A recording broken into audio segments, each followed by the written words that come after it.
Assalamualaikum warahmatullahi wabarakatuh. Good day to everyone who watched this video.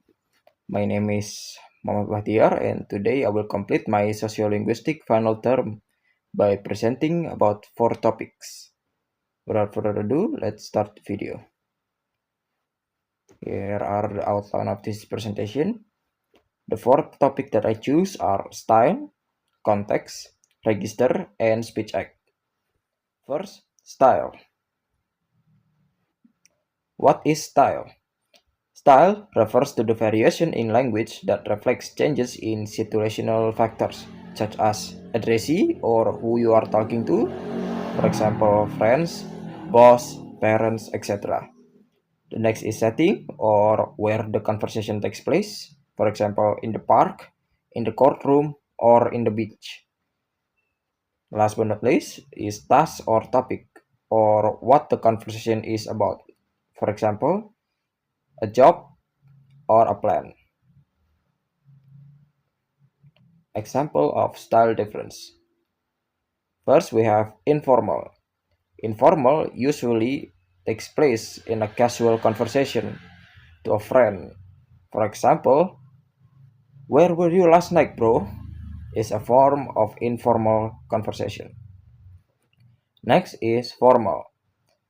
Formal usually takes place in more serious situation, like when talking to a cheater or to your boss. For example, for talking to your boss is the sales in this quarter are satisfactory, sir.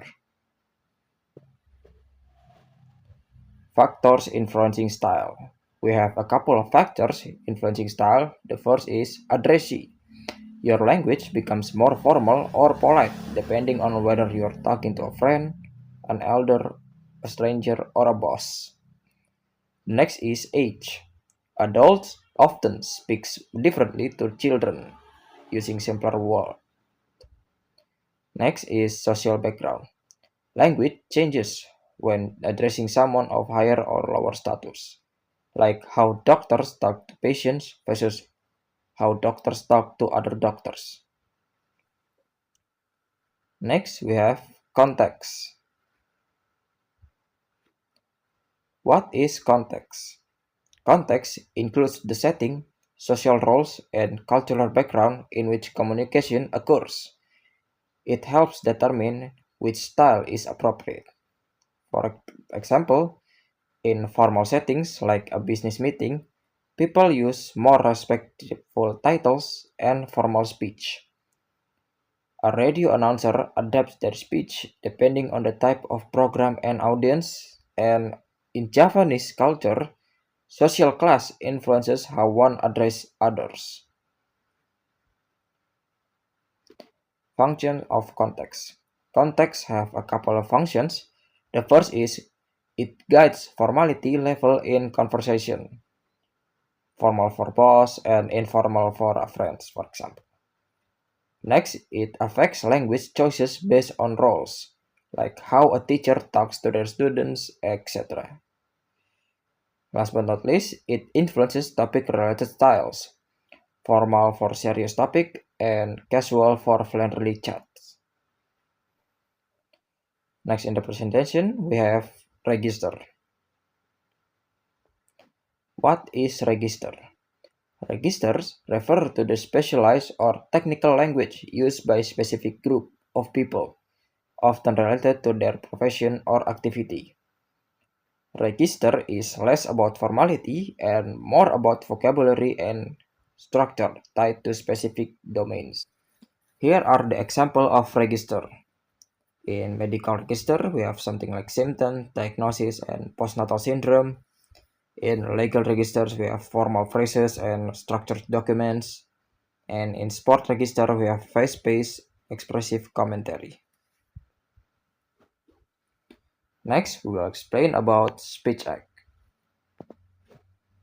What is a speech act? A speech act is the smallest functional unit of communication in human interaction. Just like a word is the smallest free form in language, a morpheme is the smallest unit that carries meaning, a speech act is the basic unit of communication, such as saying something that functions as a refusal, request, apology, or apologies. Politeness and cultural context in speech act. The way we say something often depends on first our relationship with the other person. And next is cultural norm and expectation. For example, in Indonesia, lecturer is often called by their first name, like for example Mr. Joko, Miss Anggi, etc. But in Western culture, calling a lecturer by their first name is considered rude. Instead, students call their teacher by their family name, like Mr. Smith, Miss Johnson, etc.